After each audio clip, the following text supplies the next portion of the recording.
He's Tom. She's Mary. And together we are MomenTary. And for day 11 of 8K, we're going back in time. 8K, I got 21 days to decide the best way to spend 8K. 8K.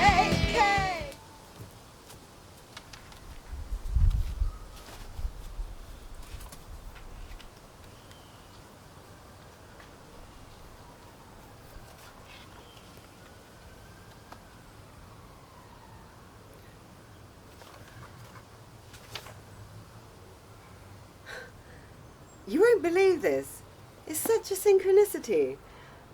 I haven't even read this for a couple of weeks, and this just happened to be where the bookmark is, and it's so similar to this project that we're doing. You have to read this. Okay, I will. What I would do if I had $1 million. This story proves the truth of that old saying, where there's a will, there's a way. It was told to me by that beloved educator and clergyman, the late Frank W. Gunsaulus, who began his preaching career in the Stockyards region of South Chicago. While Dr. Gunsaulus was going through college, he observed many defects in our educational system, defects which he believed he could correct if he were the head of the college. His deepest desire was to become the directing head of an educational institution in which young men and women would be taught to learn by doing. He made up his mind to organise a new college in which he could carry out his ideas without being handicapped by orthodox methods of education. He needed $1 million to put the project across. Where was he to lay his hands on so large a sum of money? That was the question that absorbed most of this ambitious young preacher's thought. But he couldn't seem to make any progress. Every night he took that thought to bed with him. He got up with it in the morning. He took it with him everywhere he went.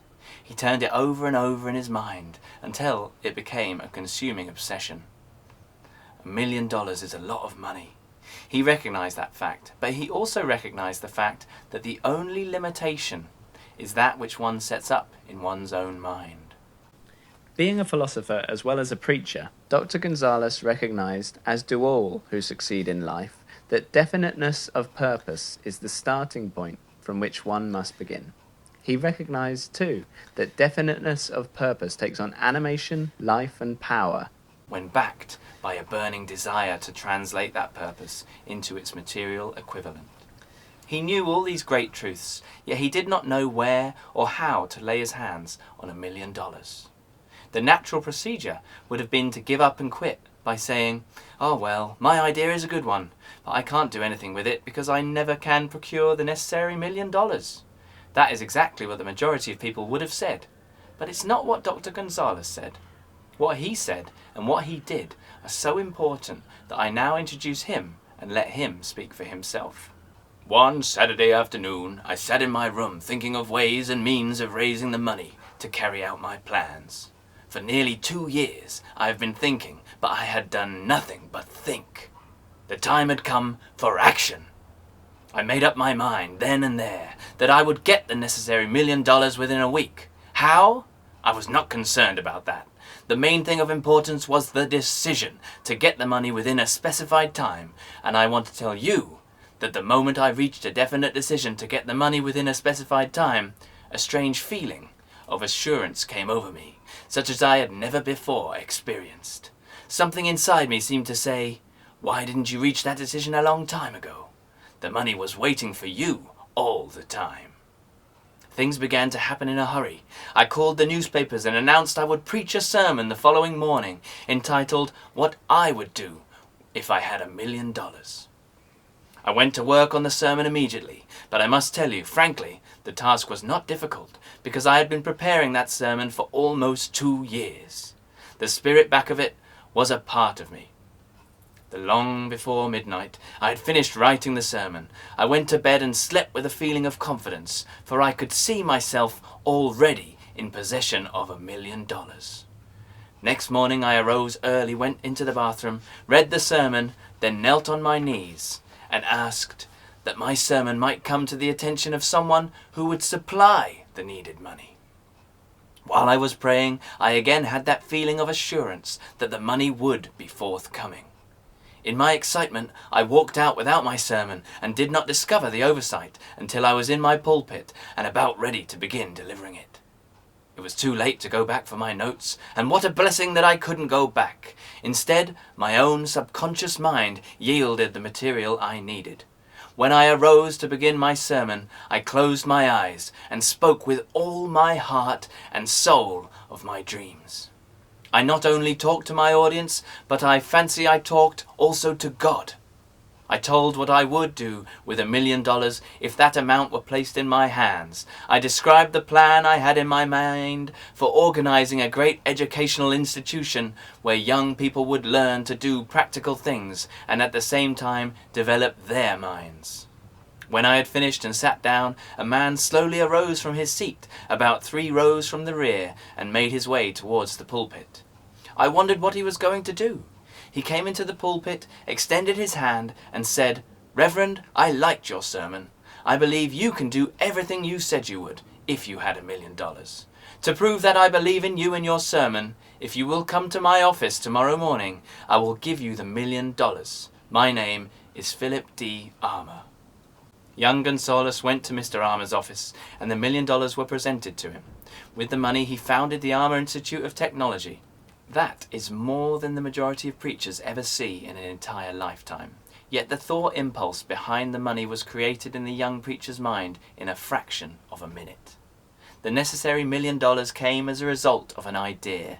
Behind the idea was a desire which young Gunsaulus had been nursing in his mind for almost 2 years. Observe this important fact. He got the money within 36 hours. After he reached a definite decision in his own mind to get it, he decided upon a definite plan. There was nothing new or unique about young Gunsaulus' vague thinking about $1 million and weakly hoping for it. Others before him and many since his time have had similar thoughts. But there was something very unique and different about the decision he reached on that memorable Saturday when he put vagueness into the background and definitely said, "I will get the money within a week." God seems to throw himself on the side of the man who knows exactly what he wants if he is determined to get just that. God seems to throw himself on the side of the man who knows exactly what he wants if he is determined to get just that. So maybe what we really need to do is actually make a decision so that it can kind of, put into place, like the universe can answer by giving us the idea of how to do it. Exactly. I mean, that's exactly what he said, isn't it? Things happen when you make those decisions, when you say, this is what I want. Yeah. Why? And he always said, why did I wait all this time? Why did I take 2 years to realise this? So then maybe... At least we've only taken 11 days. 11 days to get to the point where we realise, we have to make a decision for something to happen. Okay, so we have to make a decision. Okay. What is the decision then? Well, that we're going to get 8K. That we're going to get 8K because we can't decide how to spend 8K unless we get we have it, I mean, that's kind of, it's like a redundant point, isn't it? We've said that, haven't we? We don't actually have 8K. No. Well, then why are you doing a show about 8K, right? Right. We have to have 8K. Okay, so should we shake on it? Okay, 8K. We are going to get, in a week? Within the next week? Well, I think the 21 days, we could even change the jingle.